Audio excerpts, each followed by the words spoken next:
Di episode sebelumnya, Jejak Aba Batman melakukan penelusuran penyebab menggunungnya sampah hampir di seluruh TPS-TPS sekabupaten Subang.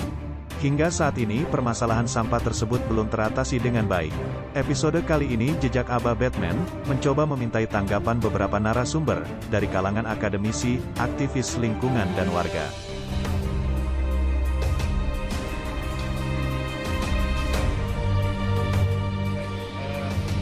Mungkin buat yang ini tanggapan dari sampah dan hari dengan sampah kan sekarang sudah dinyatakan sebagai sampah tuh dari dewan juga terus kan seperti apa sampah. Kalau berbicara masalah sampah, siapapun bupatinya, siapapun kadis LH-nya, itu sampah pasti ada, pasti menumpuk. Hanya permasalahannya terkelola dengan baik atau tidak. Nah, kemarin kan kita dari keluarga besar pecinta alam sama teman-teman Mapala juga, itu melakukan aktivitas berbeda, di mana ya masalahnya masih tentang masalah sampah. Dan saya dan teman-teman mendorong pemerintah daerah khususnya bupati dengan program jawarannya jangan sampai elektabilitas bupati itu turun akibat masalah sampah yang tidak terkelola dengan baik.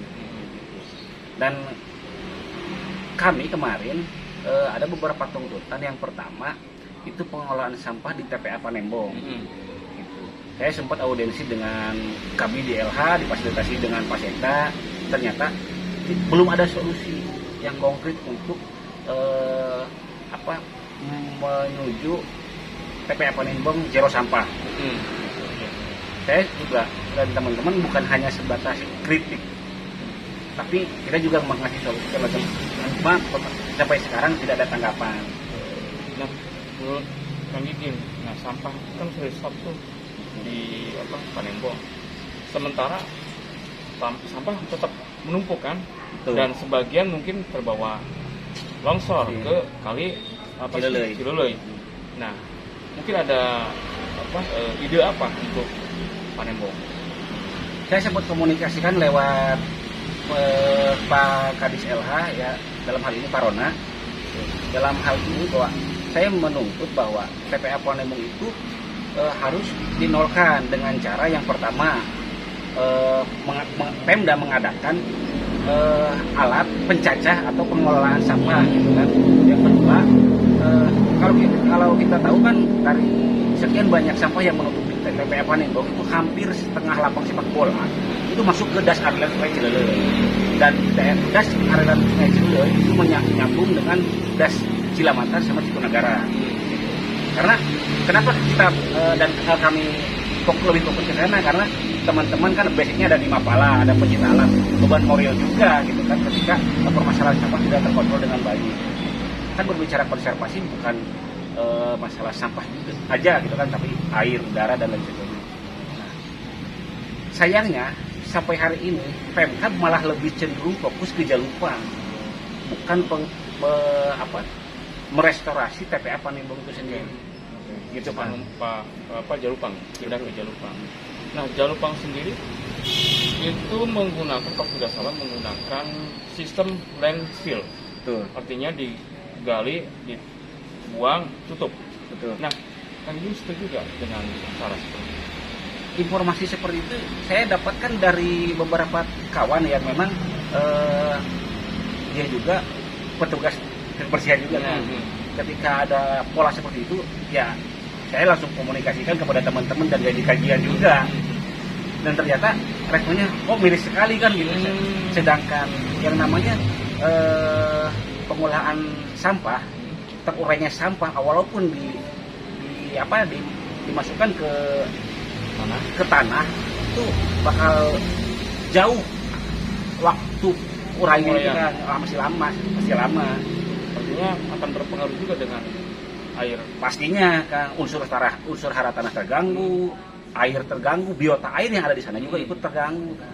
Apalagi informasi dari kawan saya yang ada di sebelah barat Subang itu air yang mengalir dari lokasi Jalupang itu mengaliri ke daerah-daerah lahan produktif kan, termasuk sawah. Langkah apa nanti yang akan dilakukan oleh kawan-kawan melihat Kalau untuk masalah Jalupang, kita progresnya belum ke arah sana kan. Kita masih seputar das Cilele ya, seputar Panikong. Dan kita belum ada kesempatan juga ngobrol sama pemangku kebijakan yang dalam hal ini Bupati Subang ya. Dan saya juga dan teman-teman katakanlah kok malah Pak Bupati malah lebih tersentral ke daerah selatan gitu. Jadi masalah sampah itu masalah urgen sekali. Iya. Artinya gini, Panembong Jalupang itu TPA tempat pembuangan akhir. Betul. Nah, kan mestinya bukan tempat pembuangan akhir, Iya. tapi tempat pengelolaan sampah. Akhirnya tempat pengelolaan, bukan pembuangan. Tempat pembuangan. Artinya kalau pembuangan bikin masalah baru, kan? Bikin masalah, memindahkan masalah baru Memindahkan masalah baru ke Jalupang. Jalupang. Nah, mungkin ada ini ke pemerintah. Saran dan kritiknya untuk Pemkab Subang dalam hal ini Bupati dan yang sekarang menggembur-gemburkan program Jawara gitu ya. Untuk masalah sampah memang harus butuh keseriusan dan butuh ditunjang dengan anggaran juga kan. Karena melihat kondisi kemarin juga LH cuma punya 5 armada yang siap tempur gitu. Karena kan berbicara sampah ini bukan berbicara di Subang Kota aja kan, tapi selatan Pantura juga kan kemarin nggak terlalu terperhatikan, apalagi kemarin pasca banjir Pemanukan itu sampai sekarang sulit terkontrol. Nah, di sisi lain ini masalah sampah nih, darurat sampah. Di sisi lain Bupati sibuk mempromosikan Bukit Nyomot. Nah, menurut Akang apa nih sebenarnya apa yang terjadi dengan Kabupaten Subang? Akang kalau suruh milih, lebih milih darurat sampah atau Bukit Nyomot? Sebenarnya ketika Penting mana? berbicara penting mana, saya pasti lebih penting pemerintah Subang membandingkan sampah. Oke, sampah ya. Ketika berbicara masalah, ketika Bupati itu fokus ke Nyomot dengan alasan peningkatan ekonomi, gitu. Sampah juga bisa menjadikan nilai-nilai komersil kan. Permasalahannya pemerintah Subang peka atau tidak?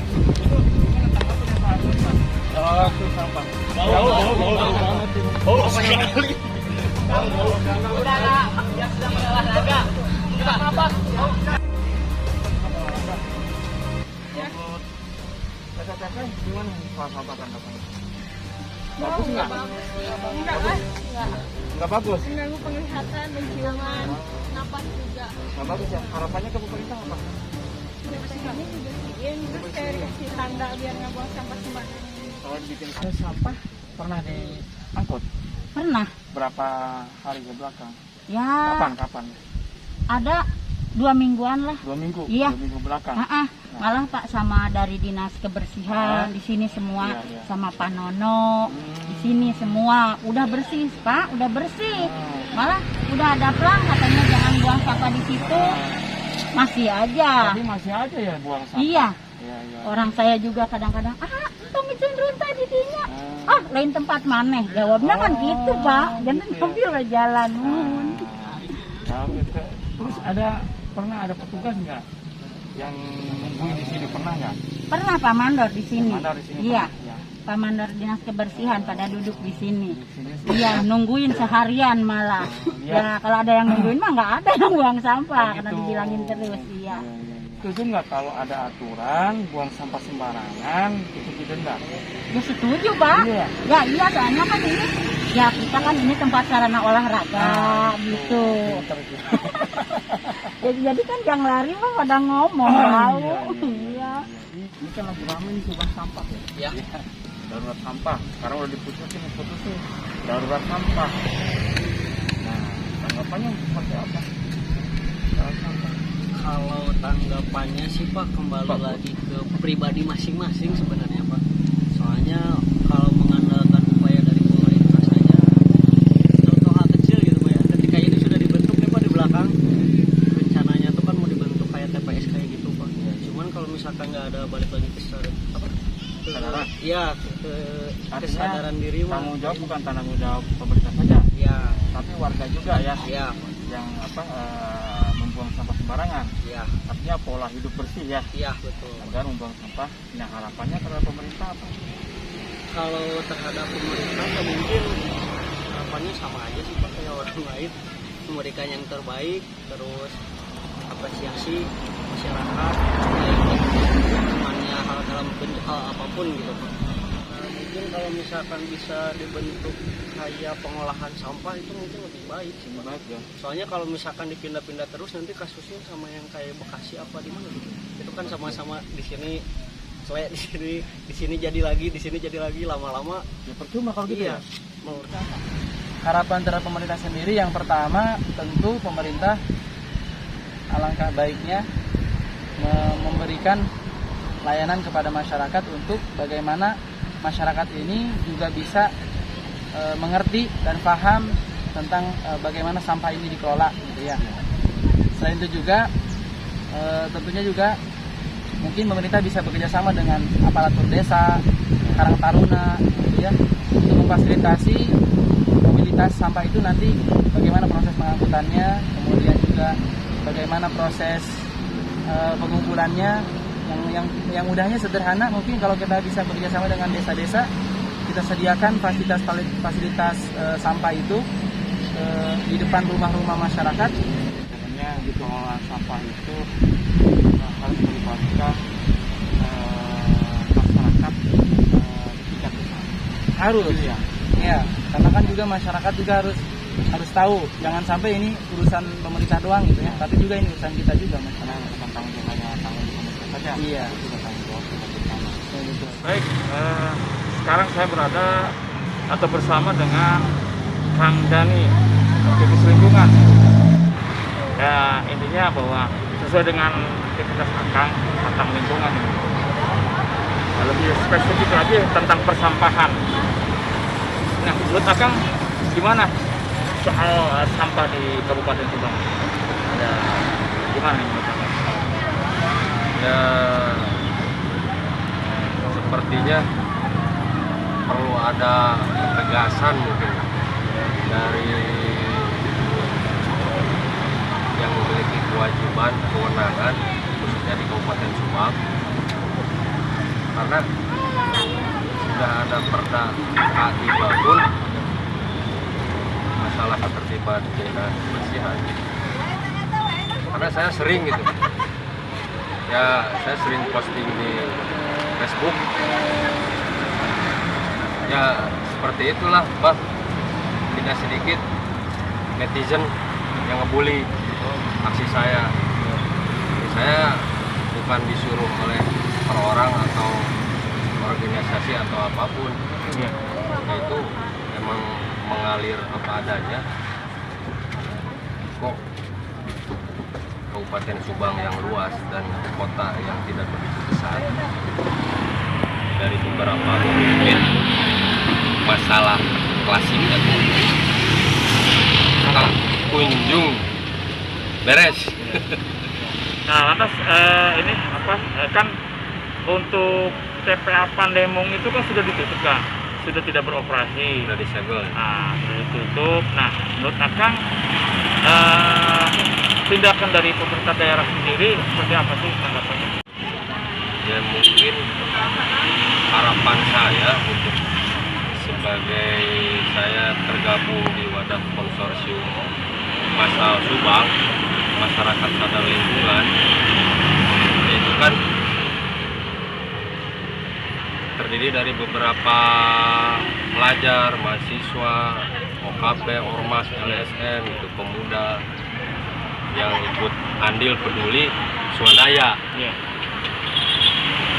Harapannya tidak muluk-muluk,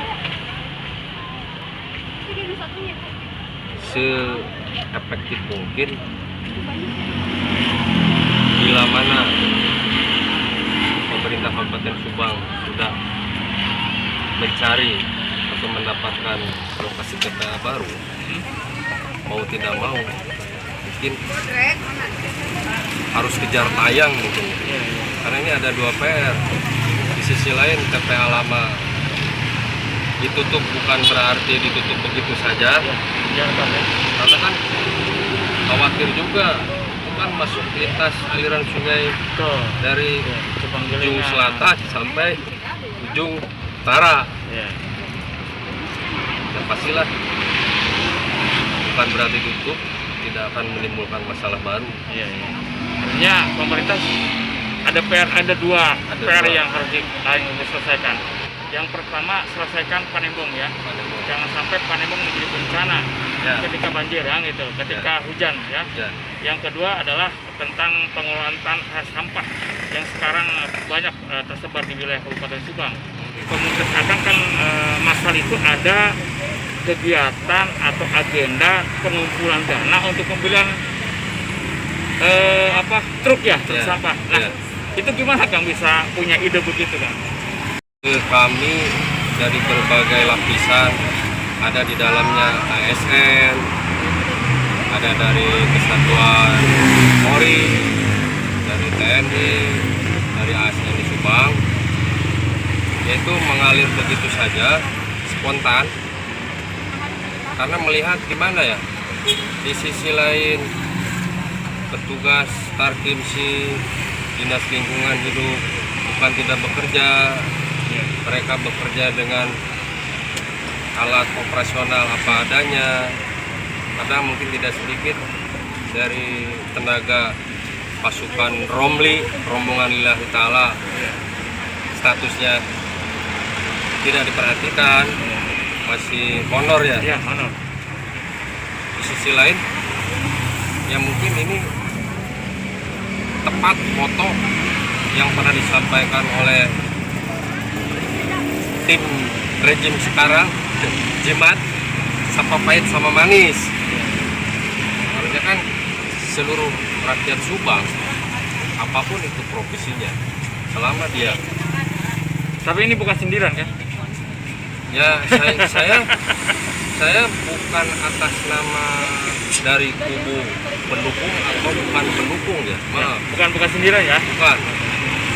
Saya bukan salah satu kader, bukan. Cuma kita mengalir apa adanya, murni 100% mungkin. Bahasa Sunda mah kayak ngamuk mulai dia lembur. Namun untuk orang, usaha dulu semampu apa yang kita bisa. Daripada kita meminta mengemis, kita hanya mengakomodir donasi tersebut berapapun hasilnya. Syukur-syukur kita dapat target beli dump truknya, mau baru atau bekas.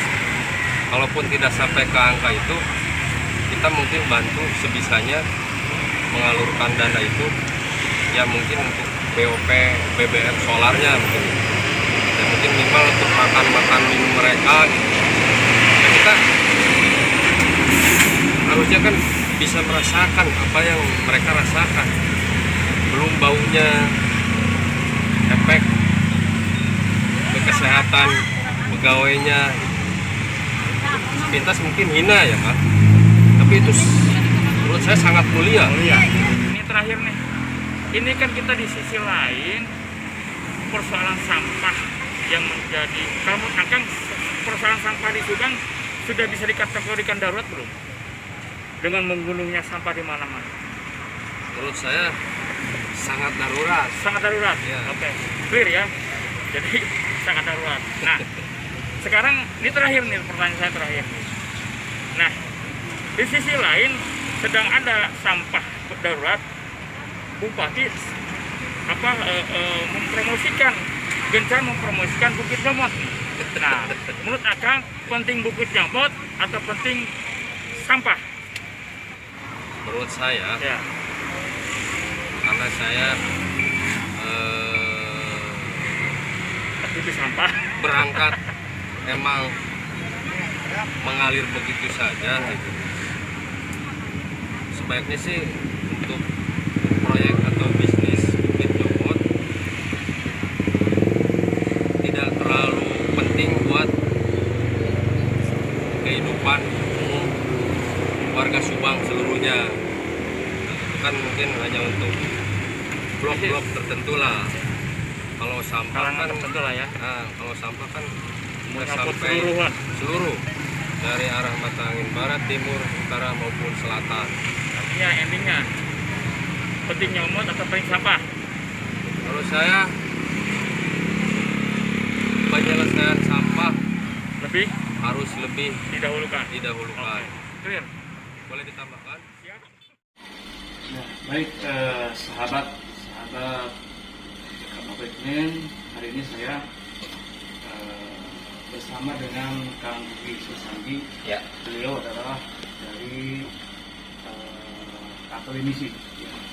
Nah, ini kita mau menindaklanjuti terkait dengan sampah di Kabupaten Subang yang sudah dinyatakan darurat oleh Dewan, bahwa persoalan sampah itu sampai hari ini masih menjadi polemik ya, apalagi sudah kemarin ada Kang Deddy Mulyadi juga sampai turun ke Kabupaten Subang membawa dump truck dan pasukannya untuk membersihkan sampah di Kabupaten Subang. Nah, kita juga sudah beberapa meminta pendapat atau komentar tanggapan dari kawan-kawan aktivis lingkungan, bahkan juga sudah dari netizen, warga-warga yang kita mintai komentar terkait dengan sampah di mana-mana. Nah, hari ini kita akan meminta langsung tanggapannya dari Kang Budi. Ya. Enggak, Kang Budi, mungkin menurut Kang Budi dari sisi akademisi Ya. seperti apa sih sebenarnya ini Baik. Subang? Ya baik, terima kasih Kang Asep Batman ya. Jadi saya akan memberikan pandangan secara objektif gitu ya.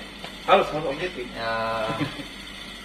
Dan mudah-mudahan semua kita yang mencintai Subang gitu ya, bisa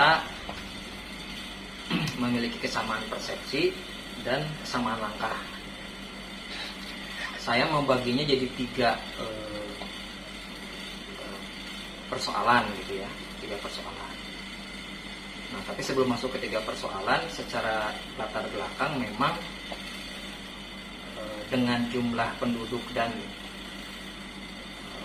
aktivitas ya, rumah tangga, aktivitas industri, memang TPA yang lama ya, yang Panembong dengan luasan 6,5 hektar kurang lebih ya, itu sudah tidak bisa menampung, artinya ambang batasnya sudah terlewati Dari 2010 itu. ya, bahkan sering longsor ke sungai kan begitu ya. Nah, TPA yang sekarang tempat pembuangan akhir, atau saya dengar dari pihak pemerintah ingin membrandingnya itu dengan TPT. Saya melihatnya yang pertama gitu ya. Jadi kalau bicara penanganan sampah itu ada tiga hal. Yang pertama adalah namanya prinsipal agent problem, masalah di pihak pemrakarsa gitu ya. Tapi saya perinci ya.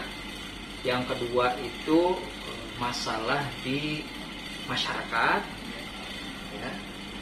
Yang ketiga adalah masalah di AMDAL ya, karena bagaimanapun proyek pemerintah juga namanya proyek itu harus luasannya lebih dari 5 hektar, kegiatannya multi sektor, maka dia AMDAL-nya harus betul gitu ya Kak Bang Batman ya.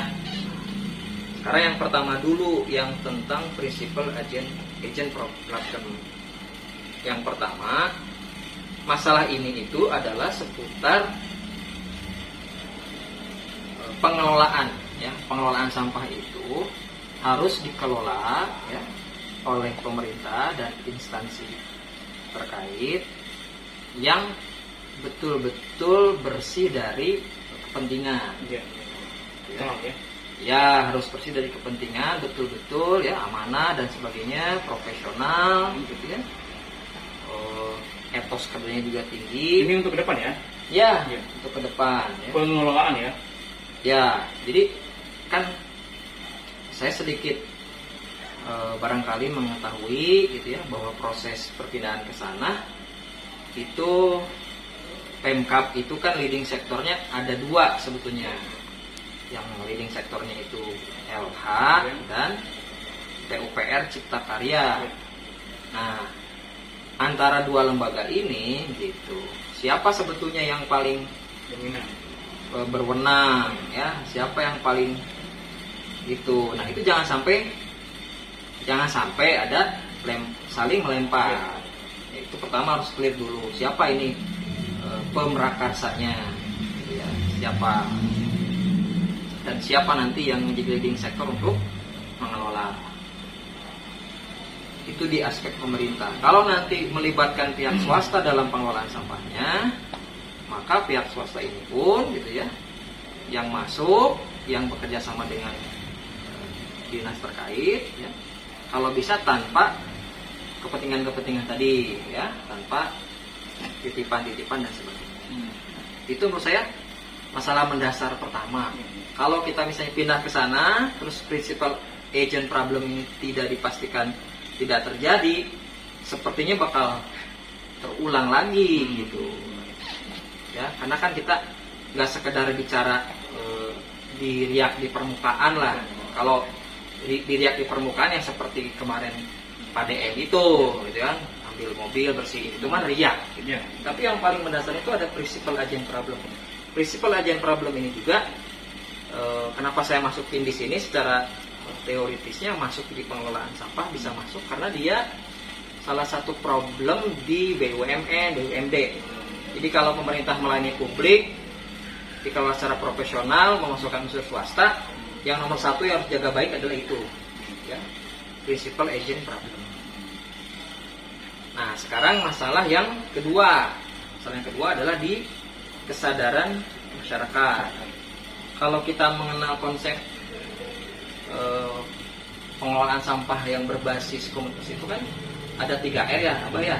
Ada reduce ya, mengurangi, reuse, digunakan lagi, terus recycle ya, diolah gitu kan.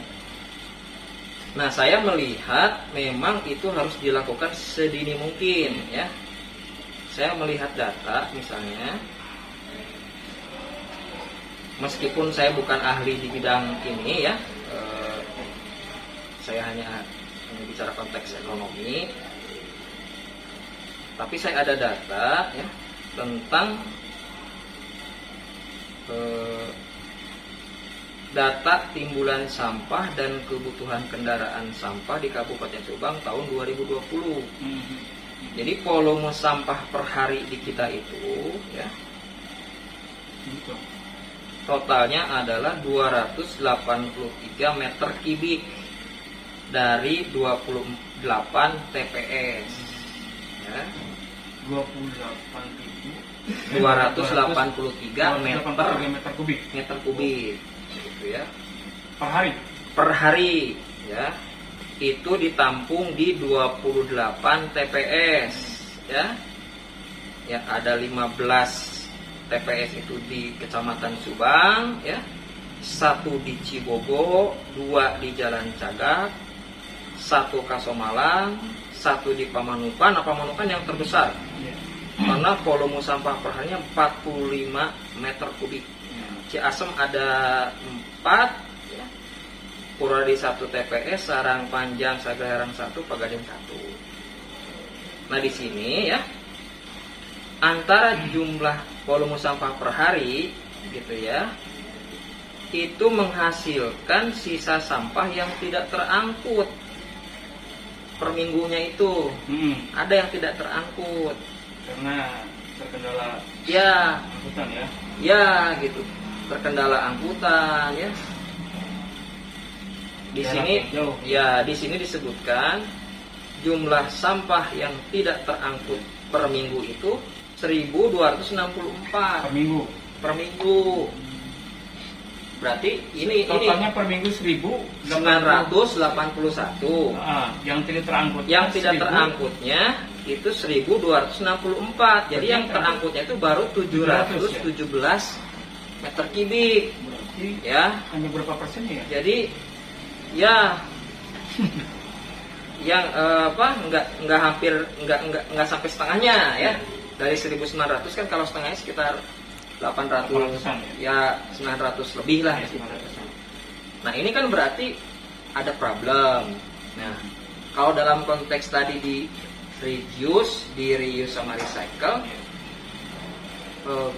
mungkin kita juga perlu sama-sama bikin gerakan gitu ya, tidak numpuk di TPS. Bagaimana kita kikis habis di lingkungan, ya di lingkungan gitu. Baik itu reuse, ya, reuse atau recycle, walaupun memang butuh kerja keras ya, artinya butuh alat mungkin ya. Kalau ini mau dijadikan dikikis habis di sebelum di TPS, ya ayo kita pikirkan siapa nih kelompok entitas yang akan diinikan, apakah desa, apakah komunitas atau gimana, ya, ada sebagainya. Ya saya dengar dari LH juga ya, dari paparan pihak Pemrakarsa ada program untuk memberikan insinerator namanya untuk setiap desa dan sebagainya. Tapi saya ambil sisi ini tuh kesadaran masyarakat dulu nih. Dapur, kamar mandi, ya, garasi, bengkel, ya, dalam rumah, taman. Nah, ini tempat-tempat yang penyuplai sampah terbesar gitu ya. Nah, barangkali itu ya dari sisi yang ketiga tentang AMDAL.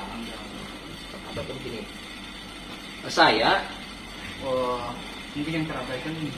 Ya, saya bulan Mei itu diminta untuk menjadi bagian dari tim AMDAL ini. Meskipun kalau saya lihat di SK-nya itu sejak Februari SK-nya itu, tapi saya melihat mungkin ada pergantian posisi tim atau bagaimana. Saya diminta bulan ini ya, sehingga prosesnya itu untuk bidang sosial ekonomi budaya saya bertanggung jawab untuk menganalisis itu ya. Nah, proses AMDAL-nya itu sekarang sudah di tahapan formulir kerangka acuan. Jadi kalau AMDAL itu mau dikelompokkan, sidangnya itu ada kerangka acuan ya. Kalau kemudian baru masuk ke AMDAL, nanti ada revisi, baru nanti AMDAL revisi dan RPL RKL.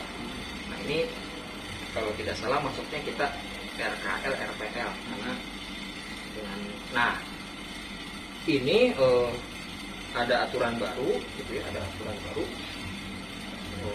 PP yang baru, permen yang baru, jenis laporannya itu berbeda dengan yang lama. Nah, ini juga ini salah satu catatan ya, dengan adanya Omnibus Law kemarin itu ada PP, ada permen baru tentang urusan AMDAL. Paling tidak yang sudah kita rasakan ganti format ya, ganti format sistematikanya itu ada sesuatu waktu lagi kan untuk, kalau di dalam aturannya ini 60 hari, jadi dilaksanakan sidangnya itu di provinsi karena kegiatannya di kabupaten, sidangnya di provinsi, Pemrakarsanya LH. Nah saya akan berusaha. Itu AMDAL untuk Jalupang? Ya, AMDAL Jalupang. Nah sementara kan sudah berjalan. Ya. Ini dari sisi kajiannya seperti apa kan? Harusnya AMDAL dulu yang harus didahulukan ya. Kan ya. Oke lah, ini darurat ya. Tapi kan tentunya juga harus ada catatan bahwa pembuangan sampah itu jangan sampai jadi masalah baru seperti apa. Kan kalau tidak salah pemindahan antara Panembong dengan Jalupang itu adalah bukan tempat pembuangan akhir, tapi tempat pengelolaan akhir. Jadi sampah itu bukan dibuang, tapi dikelola. Artinya dikelola itu ada yang memiliki nilai jual, dikelola dengan baik, ada semacam pabrik lah, semacam pengolahan recycle tadi kan.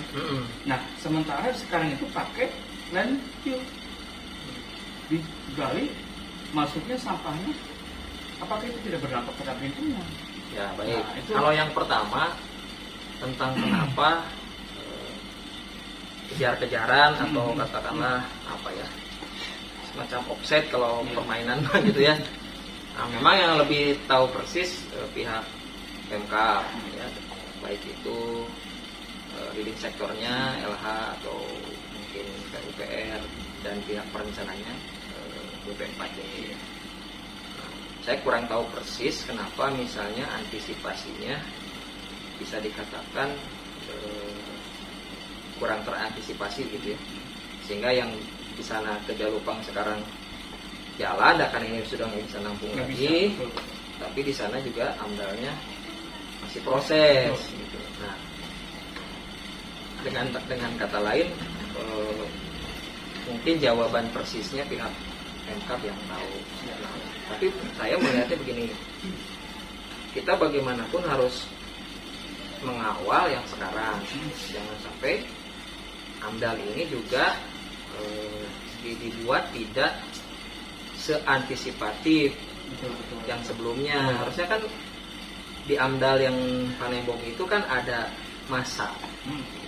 Nah yang ini juga dalam amdal yang sekarang itu, yang masuk ke amdal sekarang ya, amdal yang sekarang itu memang yang saya baca itu adalah konsepnya sanitary landfill.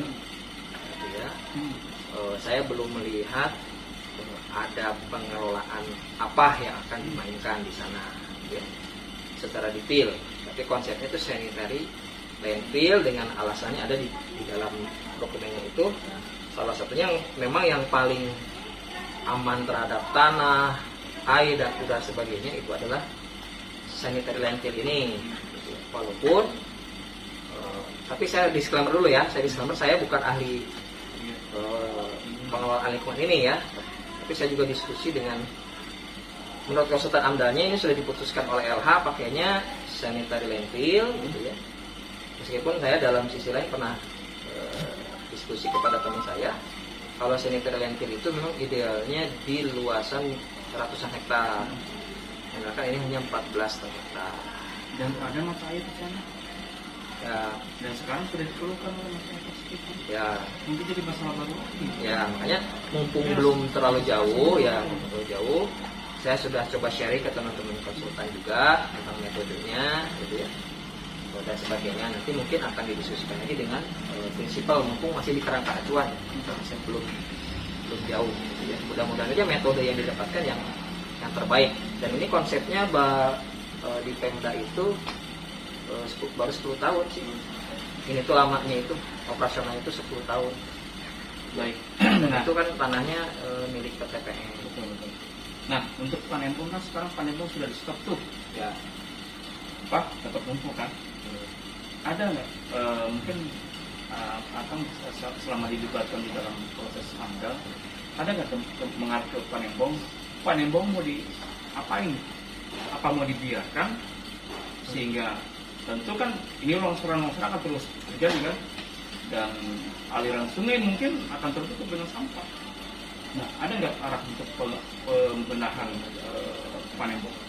Ya, kalau ada mungkin ada, tapi saya belum pernah terlibat dalam diskusi memperlakukan Panembong.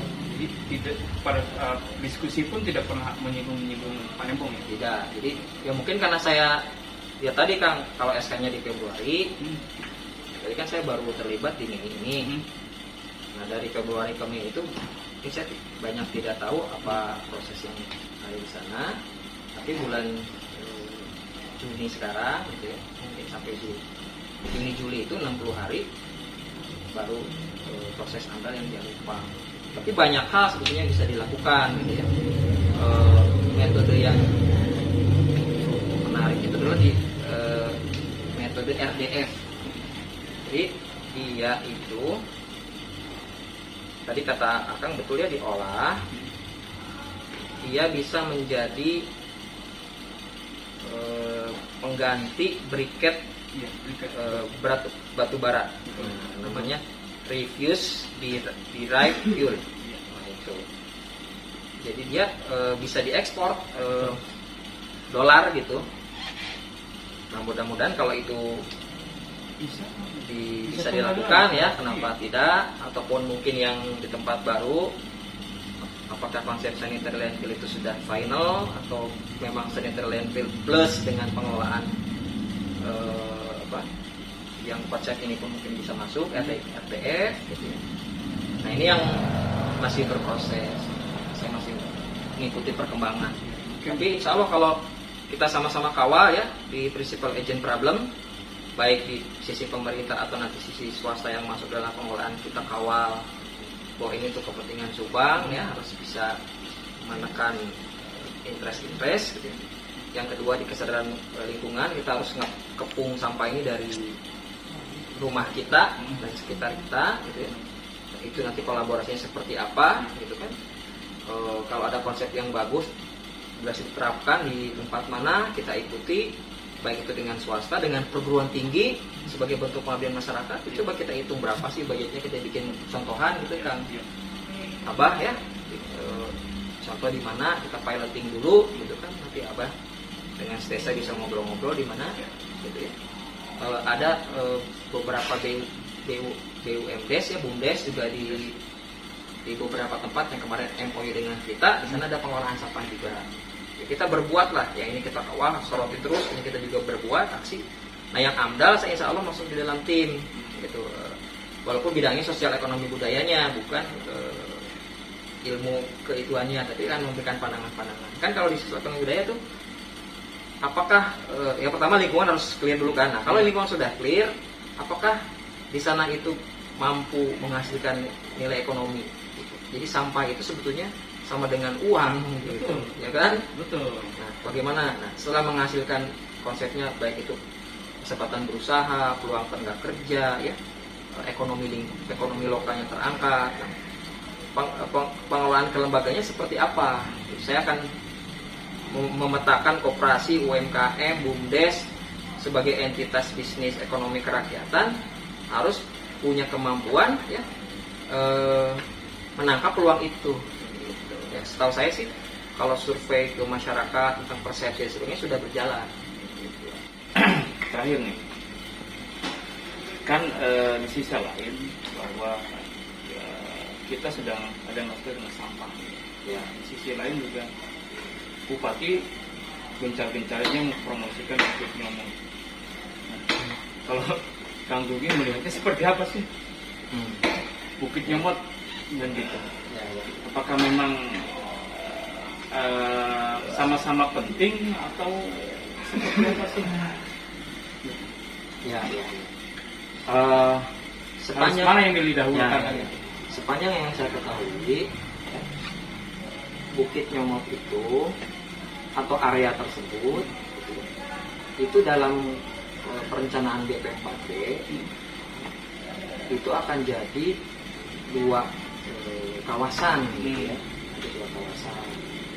Ada kawasan peternakan terpadu dan ada kawasan pertanian terpadu. Di lahan milik PTP N ya 8 yang tidak tergunakan. Itu yang saya tangkap di perencanaan BP 4D. Nah, apakah perencanaan ini dalam kerangka big picture-nya ya, yang perencanaan umumnya masuk di dalam perencanaan umum sudah masuk atau belum, misalnya gitu ya. Lalu posisi dia linear tidak dengan persoalan-persoalan yang lain, misalnya tentang prioritas dan sebagainya. Nah, apakah itu sudah tepat prioritas ke sana, antara ini bisa ini. Nah, ini memang harus punya datanya gitu. Apakah dia masuk ke dalam ini kerangka ya, ada RPJMN kan gitu, ada RPJP-nya ya, per tahunnya, dan masuk skala mana gitu ya. Ini memang harus didudukan berdasarkan data. Tapi kalau saya melihat mungkin begini, jadi urusan-urusan pelayanan publik gitu ya, dan urusan-urusan wajib pemerintah daerah itu semua harus tertangani. Ibaratnya kalau semuanya wajib, nggak boleh ada yang ditinggalkan. Betul. Kan? Ya, namanya hukumnya wajib kan gitu ya, Pak ya. Nah, tapi memang melaksanakan yang wajib-wajib itu, kalau dalam konteks pemerintah daerah, bupati dan DPR, harus punya anggaran yang cukup, kan gitu. Fiskalnya harus kuat. Kalau anggaran tidak cukup, berarti akan ada yang didahulukan dan disimpan dulu dan sebagainya, kan begitu. Nah, untuk memiliki fiskal yang cukup, gitu kan, ketergantungan kita kepada dana perimbangan pusat harus dikurangi. Tapi Subangnya harus punya pendapatan asli daerah, menggali potensi dan sebagainya. Kalau dengan postur APBD yang sekarang, yang 3,9 triliun kurang lebih, ya, PDRB kita di 39 triliun, hampir 10%-nya lah, 10% PDRB kita itu disumbang oleh APBD. Nah, dari 3,9 triliun APBD kita itu PAD-nya baru 500 miliaran. Nah, ini pasti akan tarik-tarikan kata saya gitu. Mana dulu yang mau diprioritaskan? Jalan dulu, kewajiban wajib pendidikan, kesehatan, sampah. Ya. Kalau anggarannya. Nah, kalau diinikan skala prioritas, ya. Kalau tidak ingin gaduh, gitu. Menentukan skala prioritas ini wajib melibatkan stakeholder, komunikasikan dengan baik, gitu. Jadi tidak akan ada kesalahan persepsi kalau datanya itu dibuka. Itu yang dulu kita sempat bergerak bareng ya, Abah juga ikut-ikut. Ada yang namanya TRPIP kan, gitu. Informasi publik itu harus kita analisis bareng, kita ini bareng, karena kalau birokrat datanya A kita B, ya pasti beda menyikapinya. Nah, itu tentang skala prioritas nih. Kalau tidak ingin gaduh, dalam arti nggak ketemu, kan ribut itu kan nggak ketemu gitu. Nah, dari sisi penerimaan daerah, mari kita sama-sama fokus ke sini. Orang mungkin sudah banyak fokus di pengeluaran, ngawasin nih uang pemerintah kemana aja, tapi sedikit yang fokus ke penerimaan, gitu, menciptakan uang masuk itu. Ya, jadi dalam manajemen pemerintahan daerah, gitu, tadi kan saya sempat singgung ada fiskal, gitu, karena tugas moneter itu tugas pusat. Nah, di fiskal daerah itu ada yang namanya APBD. Inilah sebetulnya jantungnya dari aktivitas yang namanya pemerintah daerah itu. Nah, Bupati sebagai orang yang punya kewenangan itu, ketika menyusun APBD dan menjalankan itu, sebetulnya punya dua lembaga. Ya, ada dua lembaga. Ya, dua lembaga ini adalah dua lembaga yang sangat berperan dalam sistem perencanaan. Kalau kita bicara organisasi itu ada sistem perencanaan, sistem pengendalian, dan ada yang melaksanakan. Yang melaksanakan siapa? Apa disebutnya tuh? Dinas-dinas, SKPD itu yang melaksanakan. Nah, yang merencanakan itu siapa? Yang merencanakan itu BP4D. Lalu ini yang di konsepnya, ya, kegiatan sebagainya, ya, RKA, rencana kegiatan, anggarannya ada di mana? Ada di BKAD dan Bapenda, Badan Penerimaan Pendapatan Daerah. BKAD, Badan Keuangan Anggaran Daerah. Nah, bupati itu punya kantong kiri, kantong kanan, tangan kanan, tangan kiri lah, ya, kepanjangan tangannya dua ini. Nah, kalau di daerah yang maju, ya, yang dua lembaga ini harus dijalankan, diberikan kewenangan, dijalankan, didorong untuk menjalankan fungsinya dengan baik. Yang ini mikirin inovasi-inovasi, yang ini mikirin uangnya dari mana. Sehingga tadi yang Abah angkat di sini, nyomot dulu atau sampah dulu, akan terjawab. Karena kalau dia benar-benar difungsikan, prioritas itu harus, prioritas itu muncul dari logika yang dipahami oleh umum. Betul. Lewat ini bahasanya. Ini mengelola APBD, ini mengelola program-programnya. Nah, yang dua lembaga ini betul-betul diisi oleh orang yang profesional, yang terbaik lah, ASN terbaik di Subang itu di sini. Dan bupati memfungsikan itu, gitu. Bukan sebaliknya, misalnya yang dua ini harus mengikuti kemauan bupati semata, ya, tanpa ada kaidah-kaidah yang betul. Kan ini yang menyelamatkan bupati dan kinerja ini kan dua yang ini, gitu. Jadi bukan yang yes man aja pejabat yang di sini. Yesmen padahal nantinya oh iya ya ternyata yang Panembong kita salah antisipasi. Udah lagi muncul masalah ini, pindah ke sana amdalnya belum. Kan itu seperti terjebak dengan ulah sendiri. Nah, mudah-mudahan ke depan Subang itu BP4-nya didorong supaya dinas-dinas juga tidak ego sektoral, nurut kepada BP4. Iya, lepas dari tekan-tekanan tadi prinsip legend, orang yang terbaik yang duduk di situ, ya tidak diberikan misi-misi lain selain menunjukkan pelayanan publik yang baik. Di BKAD orang keuangannya ya, berintegritas, transparan, bapendaknya orang-orang kreatif menggali potensi dan sebagainya. Nah, BP4D, BKAD sama Bapenda itu bisa melibatkan publik yang membantu, yang bukan mau minta apa-apa, mau menyumbangkan pemikiran, konsep, bahkan mungkin materi kepada pemerintahannya. Kalau sinkron dan sinergis itu kemungkinan kegaduhan ini mungkin juga bisa. Iya kan, kegaduhan itu akibat aja, sebabnya karena belum itu, kerannya itu belum. Iya, betul. Jadi dua OPD ini yang harus diberikan kewenangan penuh oleh Bupati untuk inovasi terkait dengan Subang ya, kesubangan ya. Iya, dua itu. Kalau di BP4D itu tentang isunya adalah tentang ego sektoral. Iya. Jadi masih banyak ego, belum sinkron, belum pada sinkron lah. Yang ini BP4 yang bisa menginginkannya. Nah di sini di Badan Keuangan itu terkait dengan PAD kita yang masih kecil. Itu dua masalah itu sudah dipecahkan yang ini. Duitnya ada dan egonya tidak ada. Hilang gitu. Duit jadi ada, ego tidak ada. Beres masalah Subang. Kalau uang tidak ada, ya publik masih bisa berpartisipasi. Betul. Tapi kalau ego sektoral masih ada, publik yang bisa ngapa-ngapain kan? Karena mereka di balik meja. Sahabat, hari ini saya berada di Bukit Nyomot. Bukit Nyomot, Garuda Ngupuk.